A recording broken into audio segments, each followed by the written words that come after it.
श्री रामकृष्ण परमहंस की सचित्र संक्षिप्त जीवनी। दोस्तों, वीडियो के पार्ट 22 में आपका स्वागत है। भगवान श्री रामकृष्ण की अद्भुत जीवनी के संक्षिप्त विवरण के लिए जिस मुख्य पुस्तक का आधार लिया है वह हिंदी पुस्तक है श्री रामकृष्ण वचनामृत और अंग्रेजी भाषांतर की पुस्तक है गॉस्पेल ऑफ श्री रामकृष्ण। ये पुस्तकें ऑनलाइन खरीदी जा सकती है। पुस्तक के रचयिता श्री महेंद्रनाथ गुप्त या श्री एम के रूप में भी प्रसिद्ध हैं। उनको श्री रामकृष्ण परमहंस ने स्वयं अपने अनुभवों की घटनाएं सुनाई हैं, जिसे श्री महेंद्रनाथ गुप्त ने अपनी डायरी में दर्ज किया और फिर एक ग्रंथ के रूप में श्री रामकृष्ण वचनामृत की रचना की। यह बातचीत रविवार 3 अगस्त 1885 की है। श्री रामकृष्ण देव दक्षिणेश्वर के उसी पूर्व परिचित कक्ष में राखाल, श्री एम, महिमाचरण आदि भक्तों के साथ विराजमान हैं। रात्रि के 8 बजे हैं जब भगवान श्री रामकृष्ण देव कहते हैं, जो सब लड़के यहाँ आ रहे हैं उन्हें बस 2 बातों को जानने से ही हुआ, तो फिर उन्हें ज्यादा साधन भजन करना नहीं होगा। पहली बात, मैं कौन हूँ। दूसरी, वे कौन हैं। उनमें से कई मेरे अंतरंग। वायव्य दिशा में यानी उत्तर पश्चिम दिशा में एक बार और मुझे शरीर धारण करना होगा। ऋषिकेश का साधु आया था। उसने कहा, समाधियां 5 प्रकार की होती है। देखता हूं तुम्हें तो सभी समाधियां होती है।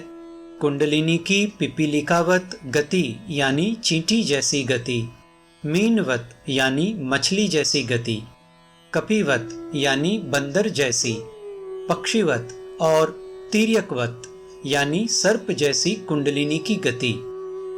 कभी कुंडलिनी महावायु चढ़कर चींटी की तरह सुरसुराया करती है, कभी समाधि अवस्था में भाव समुद्र के भीतर आत्मा रूपी मीन आनंद से क्रीड़ा करती है, कभी करवट बदलकर पड़ा हुआ हूं, देखा महावायु बंदर की तरह मुझे ठेलकर आनंद करती है।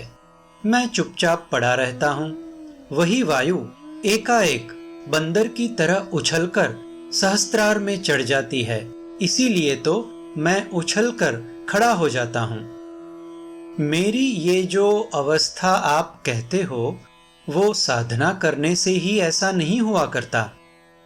खुद के शरीर की ओर इशारा करके बोले, इसमें कुछ विशेष है। मैंने ईश्वर के साथ बातचीत की है, केवल दर्शन नहीं, बातचीत की है।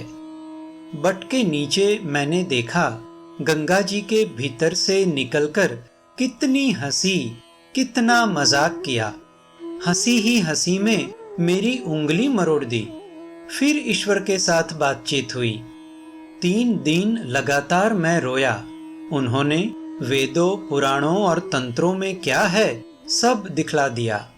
महामाया क्या है यह भी एक दिन दिखला दिया। कमरे के भीतर छोटी सी ज्योति क्रमशः बढ़ने लगी और धीरे धीरे संसार को आच्छन्न करने लगी। किस तरह का आदमी यहाँ आने वाला है, उसके आने से पहले ही ईश्वर मुझे दिखा देते हैं। बट के नीचे से बकुल के पेड़ तक उन्होंने चैतन्य देव के संकीर्तन का दल दिखाया। उसमें मैंने बलराम को देखा था। केशव सेन से मुलाकात होने से पहले मैंने उसे भाव में देखा था। सब बड़े आश्चर्यपूर्ण दर्शन हुए हैं। अखंड सच्चिदानंद दर्शन भी हो चुका है। उसके भीतर मैंने देखा है, बीच में घेरा लगाकर उसके 2 हिस्से कर दिए गए हैं। एक हिस्से में केदार, चुन्नी तथा अन्य साकारवादी भक्त हैं। घेरे के दूसरी ओर खूब लाल सूखी की घेरी की तरह प्रकाश है। उसके बीच में समाधि मग्न नरेंद्र यानी स्वामी विवेकानंद बैठा हुआ है। इसलिए मुझे लगता है कि अपने शरीर को दिखाते हुए बोले, इसके अंदर मां भक्तों को लेकर लीला कर रही है। जब मुझे पहली बार ऐसी अवस्था हुई तब प्रकाश के कारण शरीर चमक रहा था, छाती लाल हो रही थी। फिर मैंने कहा, बाहर प्रकाशित मत हो माँ, भीतर जाओ, भीतर जाओ। तो अब यह शरीर निस्तेज लग रहा है। अगर ऐसा न होता तो लोग परेशान कर देते। वैसा तेजस्वी शरीर रहता तो लोगों की भीड़ जम जाती। अब बाहर प्रकाश नहीं होता तो बिना माल के निकम्मे लोग भाग जाते हैं। जो शुद्ध भक्त होंगे सिर्फ वही रहेंगे। ये जो गले की बीमारी हुई है, क्यों?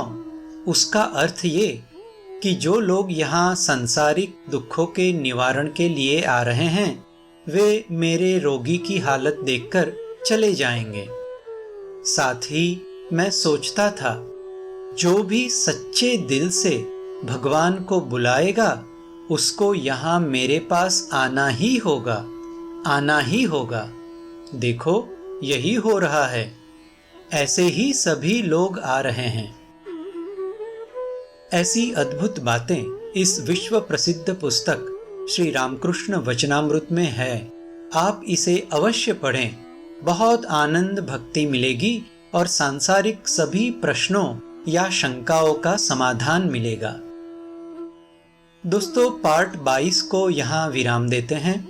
इस वीडियो सीरीज के अंतिम पार्ट 23 में सांसारिक और आध्यात्मिक मार्गदर्शन पाने का अचूक तरीका और वो कहाँ से मिल सकेगा उसके बारे में, साथ में ही श्री रामकृष्ण मठ और श्री शारदा मठ के बारे में संक्षिप्त में जानेंगे।